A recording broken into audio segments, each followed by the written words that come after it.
வெயிலால் எங்களோட ஸ்கின்க்கு தர ஹார்ம்ஃபுல் மிச்சம் கூடுதல். ஏன்னு சொன்னால் அந்த யூவிஏ யூவிபி ப்ரொடெக்ஷன் இல்லாட்டி ஸ்கின் கேன்சர் வரும். ஓவராக வெயில் இருந்தால் ஸ்கின்க்கு கேன்சர் வரும். அட் த சேம் வந்து உங்களோட மெலனின் தன்மை கூடும். மெலனின் தன்மை கூடுறதுல ஸ்கின் நல்லா டார்க்காக காட்டும். அந்த டல்னஸ் வரும். அண்ட் சிலவங்களுக்கு பிக்மெண்டேஷன் வரும். வெயிலில் சன் ப்ரொடெக்ஷன் இல்லாமல் போனால் ஏஜ் ஒரு 30க்கு மேலே நாங்கள் போகிறப்ப எங்களுக்கு பிக்மெண்டேஷன் வரும். நார்மலி இந்த மாதிரி ஏரியாஸில் பிக்மெண்டேஷன் கூடுதலாக வாரத்துக்கு காரணம் சன் ப்ரொடெக்ஷன் யூஸ் பண்ணாத சுட்டி.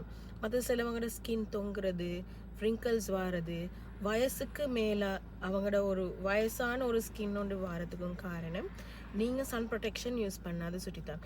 டே க்ரீமோ நைட் க்ரீமோ எனி ஒயிட்னிங் க்ரீம் நீங்கள் யூஸ் பண்ணாட்டியுமே ஜென்ட்ஸ் அண்ட் லேடிஸ் முக்கியமாக சன் ப்ரொடெக்ஷன் யூஸ் பண்ணணும்.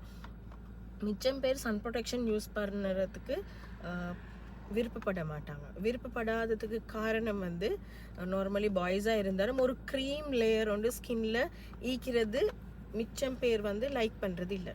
அப்போ அதனால தான் அவங்க சன் ப்ரொடெக்ஷன் யூஸ் பண்ணுறதில்ல. சிலவங்க ஒயிட் காஸ்ட் காட்டும், சும்மா ஒரு பவுடர் அப்ளை பண்ணினமா இருக்கும்.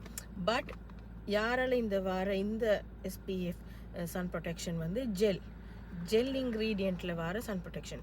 அப்போ நீங்கள் இது அப்ளை பண்ணின மாயும் விளங்காது, ஒயிட் காஸ்ட்டும் வராது. குயிக்காக அது ஸ்கின்க்கு அப்சர்வ் ஆகும். அண்ட் ஈவன் நீங்கள் ஒரு ஃபவுண்டேஷன்ஸ் மேக்கப் பண்ணுறதா இருந்தாலும் இதை அப்ளை பண்ணி இதுக்கு மேலால் உங்களுக்கு ஃபவுண்டேஷன் யூஸ் பண்ணிடும். இதை யூஸ் பண்ணுறதுல ஃபவுண்டேஷனுக்கு போது நீங்கள் அப்ளை பண்ணுற ஒரு ப்ரைம் ஒன்றுமாய் இருக்கும்.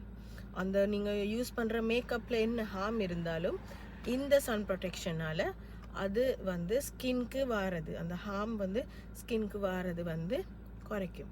ஒரு ப்ரொடெக்ஷனாக இருக்கும்.